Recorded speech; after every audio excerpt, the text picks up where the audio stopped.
नए साल पर याद रखें भगवान बुद्ध के ये उपदेश, जीवन जीना होगा सरल।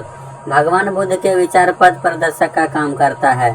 अगर हारा हुआ इंसान बुद्ध के उपदेशों को अमल में लाता है तो उसे जीवन जीने का मकसद मिल जाता है।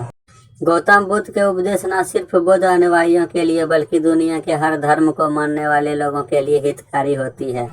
भगवान बुद्ध की पूजा हिंदू धर्म में भी की जाती है क्योंकि गौतम बुद्ध को विष्णु भगवान का अवतार माना जाता है। भगवान बुद्ध के विचार पथ प्रदर्शक का काम करता है। अगर हारा हुआ इंसान बुद्ध के उपदेशों को अमल में लाता है तो उसे जीवन जीने का मकसद मिल जाता है। ऐसे में अगर आप भी नए साल के पहले ही दिन में गौतम बुद्ध के इन विचारों को अपनाते हैं तो निसंदेह सफल हासिल होगी।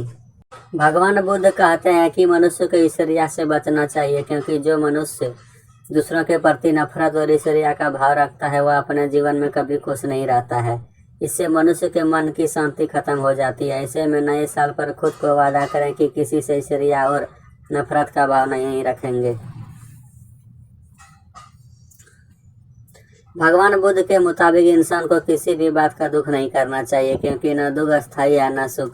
ऐसे में जब भी इंसान के जीवन में दुख और या बुरा समय आए तो उसे अपने मन को शांत रखना चाहिए, उससे निकलने के रास्ते तलाशने चाहिए। भगवान बुद्ध कहते हैं कि व्यक्ति को क्रोध से बचना चाहिए क्योंकि क्रोध मनुष्य के अंदर से खोखला कर देता है। क्रोधी मनुष्य मन ही मन जलता रहता है। व्यक्ति का सबसे बड़ा शत्रु क्रोध ही होता है। क्रोध में व्यक्ति गलत काम करने पर मजबूर हो जाता है जिससे उसका पूरा जीवन बर्बाद हो जाता है। गौतम बुद्ध कहते हैं कि इंसान को अतीत की बातों में नहीं उलझना चाहिए क्योंकि जो इंसान बीती हुई बातों में उलझा रहता है वह कभी आगे नहीं बढ़ पाता है। इसके अलावा उन्होंने यह भी कहा है कि इंसान को भविष्य में नहीं वर्तमान को केंद्र में रखकर जीना चाहिए। बुद्ध ने कहा है कि इंसान को अज्ञानी व्यक्ति से कभी नहीं उलझना चाहिए। मूर्ख या अज्ञानी इंसान से बातचीत करने या उससे उलझने से इंसान को कोई लाभ नहीं हो पाता है। ऐसे में जो इंसान भगवान बुद्ध द्वारा दिए गए ये उपदेश को अमल में लाता है उसे लक्ष्य को हासिल करने में मदद मिलती है।